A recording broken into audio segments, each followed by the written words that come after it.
Canadian Apartment Properties Real Estate Investment Trust. So today we're going to look at the Canadian Apartment Properties Real Estate Investment Trust, its finance strategy and financial strength, and the valuation of the company. As of May 2022, after the release of the Q1 2022 numbers. CAPREIT is established in 1997. It's headquartered in Toronto and is a fully internalized, growth-oriented investment trust and an unincorporated, open-ended mutual fund, and is governed under the laws of the Province of Ontario. It owns interests in multi-unit residential properties, including low-rise and high-rise apartment buildings, townhouses, and MHCs, which stand for Manufactured Home Communities, and land lease communities that are located near the major urban centers across Canada and Netherlands. It's generally and primarily grown through accretive acquisitions of newer units in major urban rental markets that are close to major urban markets that have high employment rates and close to public facilities such as schools, hospitals, libraries, and transit. CAPREIT asset portfolio has maintained its resilience through the peak of the COVID-19 pandemic in 2021 and during the inflationary environment of 2022. It's got a very diversified portfolio, and post-COVID-19, as a result of continuous increased immigration, household deconsolidation after COVID, and return of under 30 cohort to downtown cores, business reopenings, and return to in-person learnings, and significant contribution from the increase in the size and scale of the properties in 2021 has significantly benefited the operation of the business. The business grew in 2021 as a result of low interest rate environments and them being able to acquire more units. As of Q1 2022, which is the first quarter of 2022, CAPREIT financial position has been strong. It's got stable leverage in line with the company's targets, and it's got sufficient liquidity to run the business. Occupancy rate have remained strong at 98%, and rent collection was over 99% of monthly rates. And as of January 2022, the provinces of BC, Ontario, and Nova Scotia have issued their rent guideline increases, so no more rent freezes post-COVID-19.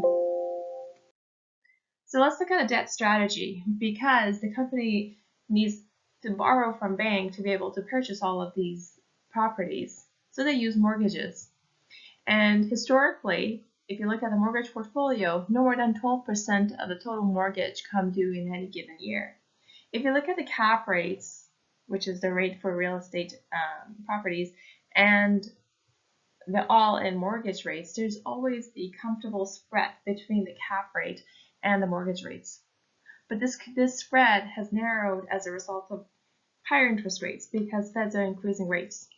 The management believes that the current spread of cap rate and the all-in mortgage rate contributes significantly to the strength of the overall portfolio. And even though the inflationary environment and the rising interest rate has potentially impacted the spread of the cap rates and the mortgage rates, they expect to address this issue through opportunistic acquisitions and dispositions throughout the portfolio.